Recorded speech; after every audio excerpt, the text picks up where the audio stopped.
আমাদের হাতে যখন দান দেন আমরা কি বলি? আল্লাহ 100 টাকা দিয়েছে, আল্লাহ তুমি 1 লাখ বলে কবুল করে নাও। 1000 দিয়েছে, 1 কোটি বলে কবুল করে নাও। এই বক্তা আপনার সব লস করে ফেলে দেবে। আমি বলছি 1 কোটি, আর আল্লাহ বলছেন পাহাড় পরিমাণ করে দেওয়া হয়। এতটা আল্লাহ এই দানটাকে বড় করবেন। আজকে আপনার 100 টাকা আর 100 টাকা থাকবে না, আজকে আপনার 10 টাকা 10 টাকা থাকবে না, 1000 টাকা থাকবে না, এটা আল্লাহ পাহাড় পরিমাণ করে দেবেন। হাত্তা তাকুনা মিসলাল জাবাল। মা গো তোমার কানের দুলটা মাদ্রাসাতে দিও,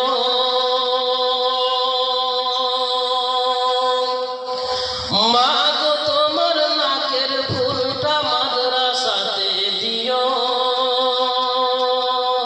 এই পৃথিবীর বুকে তুমি জান্নাত কিনে নিও। ছোট বাচ্চা 100 টাকা দিয়েছে, আল্লাহ তুমি এই দানকে কবুল করে নাও। আল্লাহ যে উদ্দেশ্যকে পূর্ণ করে দাও, তার ভবিষ্যৎ আদর্শ করে গড়ে তুলো। সন্তান ছোট্ট বাচ্চা যেন সুশিক্ষা অর্জন করতে পারে।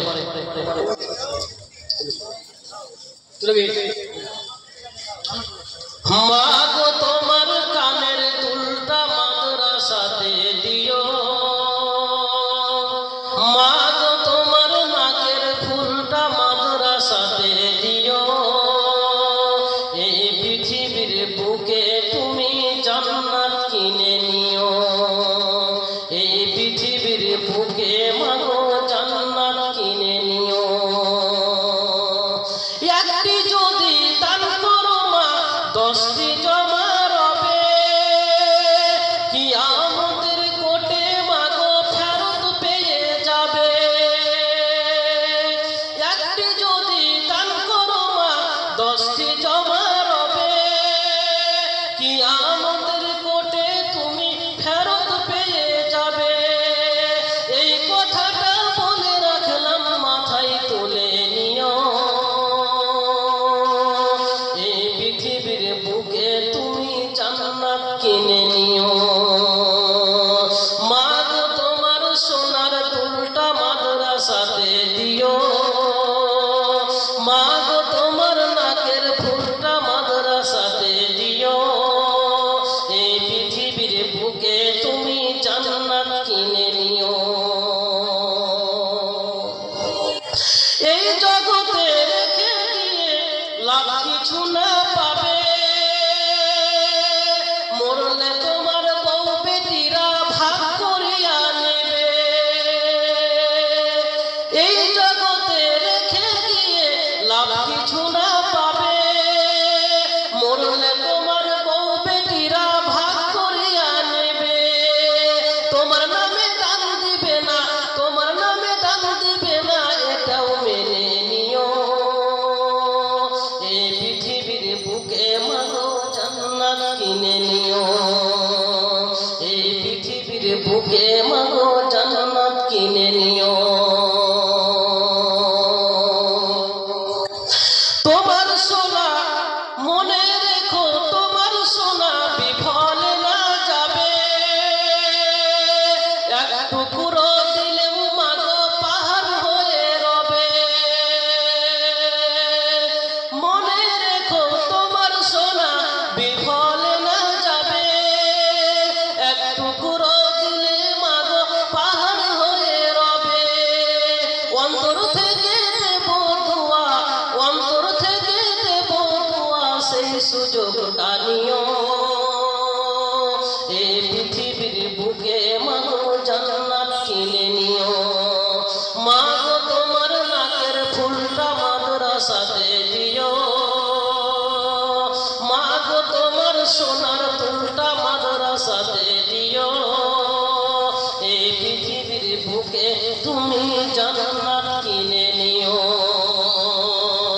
একজন বাবা যেমন 200 টাকা দান করেছে, আল্লাহুম্মা সাল্লি আলাইহি বারাকাল্লাহু ফি আহলিকা ওয়া মালিকা। আসুন আমরা দেরি করি না, খুব তাড়াতাড়ি আসুন। আমার পরে আরো দুইজন যোগ্য সুযোগ্য ওলামায়ে কেরাম রয়েছেন, তারা আপনাদের সামনে ভালো আলোচনা রাখবেন, আপনারা শুনবেন। আমি খুব শীঘ্র এখান থেকে চলে যাব। অতএব আসুন, যে যা দিবেন আসুন, যার কাছে যা আছে কেউ উঠবেন না, দয়া করে উঠে কেউ যাবেন না। 1000, 500, 200, 400 যা আছে এখানে নিয়ে আসুন। নবীজি সাল্লাল্লাহু আলাইহি ওয়াসাল্লাম বলছেন, নবী সাল্লাল্লাহু আলাইহি ওয়াসাল্লাম সাহাবায়ে কেরামদের সম্বোধন করে বলছেন, তোমরা নিজের মালকে ভালোবাসো না, পরের মালকে ভালোবাসো। আসসালামু আলাইকুম। আসসালাম। কত আছে বসো? আরমান অনেক দেখি, অনেকদিন থেকে দেখাও নেই, আর খুব প্রিয় মানুষ। এটাকে কোটা করে দেন, 1000 করে দেন। হ্যাঁ হয়েছে রাখো। আচ্ছা, মাশাআল্লাহ। কাকা আমার 500 টাকা, আতাবুর রহমান সাহেব 500 টাকা দিয়েছে। আল্লাহুম্মা সাল্লি আলাইহি বারাকাল্লাহু ফি আহলিকা ওয়া মালিকা। আল্লাহ মান সম্মান বাড়িয়ে দিও, হাত যশ বাড়িয়ে দিও, ইহকাল পরকাল সুখের করে দিও। নবীজি সাল্লাল্লাহু আলাইহি ওয়াসাল্লাম যখন বললেন তোমরা তোমাদের নিজের মালকে ভালোবাসো না, পরের মালকে ভালোবাসো, বলে ইয়া রাসূলুল্লাহ এটা আবার কি করে হতে পারে? আমরা তো নিজের সম্পদকে বেশি ভালোবাসি, নিজের সম্পর্কে তো বেশি ভালোবাসি আমরা। আচ্ছা বলেন, আপনার এখন 1 লাখ টাকা আছে, আপনি 1 লাখের মালিক, কোথায় বলবো ক্যাপাসিটি নাই নাকি? আচ্ছা, এক ভাই আমার 100 টাকা উদয়পুর থেকে, আল্লাহুম্মা সাল্লি আলাইহি বারাকাল্লাহু ফি আহলিকা ওয়া মালিকা। আল্লাহ তার দানকে তুমি সাদরে গ্রহণ করে নাও। জি, 1 লাখ টাকার মালিক আপনি। আপনি আজকে এখানে 500 টাকা দিয়ে গেলেন, আপনার থাকলো কত? আর থাকলো কত? 1 লাখ টাকার মালিক ছিলেন, 500 টাকা দান করলেন। কত টাকার মালিক এখন আপনি? 99,500 টাকার মালিক। এবার আপনি সঙ্গে সঙ্গে যদি মারা যান, ওই 99,500 টাকা কার? এবার বলেন। ওই 99,500 টাকা আপনার নয়, ওটা আপনার ছেলে আপনার মেয়েরা ভাগ করে নেবে, ওটা ওয়ারিসরা নিয়ে নেবে, ওটা আপনার সম্পদ নয়। কিন্তু যে 500 টাকাটা দিয়েছেন এই মাদ্রাসাতে, এটাই হচ্ছে আপনার টাকা, এটাই হবে আপনার কিয়ামতের সম্পদ। ওই জন্য নবীজি বলেন তোমরা নিজের মালকে ভালোবাসো না, পরের মালকে ভালোবাসো। অর্থাৎ যেটা আপনি দান করবেন সেটা হচ্ছে আপনার মাল, যেটা রেখে যাবেন সেটা হচ্ছে পরের মাল, ওইটা কখনো আপনার সম্পদ হতে পারে না। নবীজি সাল্লাল্লাহু আলাইহি ওয়াসাল্লাম একদিন ঈদুল ফিতর কিংবা ঈদুল আজহাতে তিনি ভাষণ রাখলেন, খুতবা দিলেন। নামাজ পড়ার পরে পুরুষদের নিকটে একটা খুতবা দিলেন, খুতবা দেওয়ার পরে মহিলাদের নিকটে চলে গেলেন, সেখানে গিয়ে একটা খুতবা দিলেন। সেখানে গিয়ে মহিলাদেরকে সম্বোধন করে বললেন, ও মহিলার দল, তোমরা বেশি বেশি করে সাদাকা করো, কেননা আমি তোমাদেরকে অধিক পরিমাণে জাহান্নামে দেখেছি। বাবু বাড়ি কোথায়? ডালগোলা। মাশাআল্লাহ, ডালগোলা থেকে একজন ভদ্রলোক বাবাজি আমার 500 টাকা দিয়েছে। আল্লাহুম্মা সাল্লি আলাইহি বারাকাল্লাহু ফি আহলিকা ওয়া মালিকা। আল্লাহ তোমার বান্দা যে ওজনকে পূর্ণ করে দাও। 1000 এখানে বাড়ি, হ্যাঁ সমাজে 600 টাকা। আচ্ছা, ব্যবসা আল্লাহ ব্যবসা করবে। আচ্ছা, আল্লাহ রাব্বুল আলামিন তার দান তুমি কবুল করে নাও। 600 টাকা দান করেছে আল্লাহ, যেহেতু সেটা পূর্ণ করে দাও। আল্লাহুম্মা সাল্লি আলাইহি বারাকাল্লাহু ফি আহলিকা ওয়া মালিকা। আসুন। জি, তো কি বলছিলাম যে খুতবা দেওয়ার সময় মহিলাদেরকে সম্বোধন করে বলছেন, ও মহিলার দল, তোমাদেরকে আমি অধিক পরিমাণে জাহান্নামে দেখেছি, তোমরা বেশি করে সাদাকা করো। যখন এই কথা নবীজি সাল্লাল্লাহু আলাইহি ওয়াসাল্লাম বললেন, নবীজি সাল্লাল্লাহু আলাইহি ওয়াসাল্লামের সঙ্গে বেলাল রাদিয়াল্লাহু তাআলা আনহু চাদর নিয়েছিলেন, দান কালেকশন করছিলেন। নবীজি সাল্লাল্লাহু আলাইহি ওয়াসাল্লামের বক্তব্য শুনে মহিলাদের মধ্য থেকে বেলালের চাদরে নিজের অলংকার খুলে খুলে মারতে লাগলেন। বেলাল রাদিয়াল্লাহু তাআলা আনহু চাদর নিয়ে রয়েছেন দান দেওয়ার জন্য। নবীজির কথা শুনে মহিলারা তাদের অলংকারগুলোকে খুলে খুলে দান দিতে লাগলেন। সুধী মণ্ডলী, আপনার দান বিফলে যাবে না। আপনার দান আজকে আপনি যে দানটা করবেন এই দান আপনার পাহাড় থেকেও বড় হয়ে যাবে। আল্লাহ রাব্বুল আলামিন পাহাড় থেকেও বড় করে আপনার দানকে রাখবেন। মনে মনে ভাবছেন না দান করলে পয়সাটা কমে যাবে না? 500 টাকা দান করবো, শয়তান আপনার কাছে এসে ওই করবে, এখন 500 টাকা যে দিবি, তো 500 টাকা মাদ্রাসা না দিয়ে 500 টাকা থাকলে ওর জন্য একটা শাড়ি কেনা হবে না, ছেলের জন্য একটা প্যান্ট কেনা হবে না, হ্যাঁ ছেলের এক মাসের বেতন দেওয়া হবে না। এই যে শয়তানে ওই করবে এগুলো। আসলে যেই টাকাটা আপনি দিবেন সেইটা কিন্তু আপনার ওই টাকা আপনার সম্পদকে আরো বৃদ্ধি করবে, আপনার টাকাকে কমাবে না। এটা কিন্তু মাথায় রাখবেন। নবীজি সাল্লাল্লাহু আলাইহি ওয়াসাল্লামের নিকটে একজন ব্যক্তি এসে প্রশ্ন করছেন, ইয়া রাসূলুল্লাহ আইয়ুস সাদাকাতি আ'যামু আজরা, হে আল্লাহর রাসূল কোন দানটা সবচাইতে নেকিপূর্ণ দান, কোন দানটা করলে সবচাইতে বেশি নেকি পাওয়া যাবে? নবীজি সাল্লাল্লাহু আলাইহি ওয়াসাল্লাম বললেন, আনতা সাদাকা ওয়া আনতা সহিহুন শাহীহুন তাখশাল ফাকরা ওয়া তা'বুদুল গিনা, তুমি দান করবে সুস্থ অবস্থাতে, সবল অবস্থাতে, এমন সময় দান করবে যখন তুমি নিজেকে মনে করছো গরিব হয়ে যাব নাকি, গরিব হওয়ার আশঙ্কা এবং ধনী হওয়ার বাসনা। একটু ধনী হতে পারলে মনে হয় ভালো হতো, আর একটু টাকা পয়সা থাকলে মনে হয় ভালো হতো।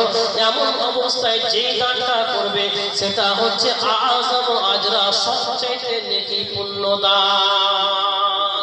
আমরা বলি অভাব আছে, এখন দেবো না, অভাবের সময় দেবো না, পরে দেবো। কিন্তু নবী সাল্লাল্লাহু আলাইহি ওয়াসাল্লাম বলছেন অভাবের সময় যেটা দেওয়া, যে মনে হচ্ছে গরিব হয়ে গেলাম, টাকা পয়সা একটু হলে ভালো হতো, এমন সময়ে যেই দানটা আপনি করবেন ওইটা হচ্ছে আ'যামু আজরা, সবচেয়ে নেকিপূর্ণ দান হচ্ছে সেইটা। অতএব পকেটের টাকা বাড়িতে ঘুরিয়ে নিয়ে যায় না। আসুন খুব তাড়াতাড়ি আসুন, দেরি করেন না। যারা মনে করেছেন দিব, দেখেন আমার কাছে কোনো জাদু মন্ত্র নাই, আমি এখানে ছু করে দিলাম আপনার পকেটের টাকা সব আমার কাছে চলে আসবে। কোনো আছে কি? আপনি দান করবেন, আখিরাতে আপনি বদলা পাবেন, আল্লাহ আপনার নাজাতের জারিয়া বানিয়ে দেবেন। অতএব সময় নষ্ট করেন না, খুব তাড়াতাড়ি আসুন। আমার পরবর্তী শেখ সাহেব আসবেন, বক্তব্য রাখবেন, আপনারা দেরি করবেন না। আছে জি, আমি যে বিষয়ে আপনাকে বলতেছিলাম, আদর্শ সমাজ গঠনে নবী মুহাম্মদ সাল্লাল্লাহু আলাইহি ওয়াসাল্লামের অবদান। আর একজন 200 টাকা, আল্লাহুম্মা সাল্লি আলাইহি বারাকাল্লাহু ফি আহলিকা ওয়া মালিকা। আমি এবারে কোরআনটা জানি। আদর্শ সমাজ গঠন করতে হলে আমাদেরকে যে নীতিগুলো অবলম্বন করতে হবে, প্রথম কথা উত্তম চরিত্রের অধিকারী হতে হবে। যদি আপনার নিজের চরিত্র ঠিক না থাকে, আপনি সমাজের দায়িত্বশীল মানুষ, আপনার কথা মানুষ শুনবে না, আপনার দ্বারা সমাজ গঠন করা হবে না। আপনাকে নিষ্ঠাবান হতে হবে, আপনাকে নীতিবান হতে হবে। আপনার চরিত্র ঠিক না হলে আপনার কথা মানুষ শুনবে না। একটা আপনাকে আমি দৃষ্টান্ত দিই।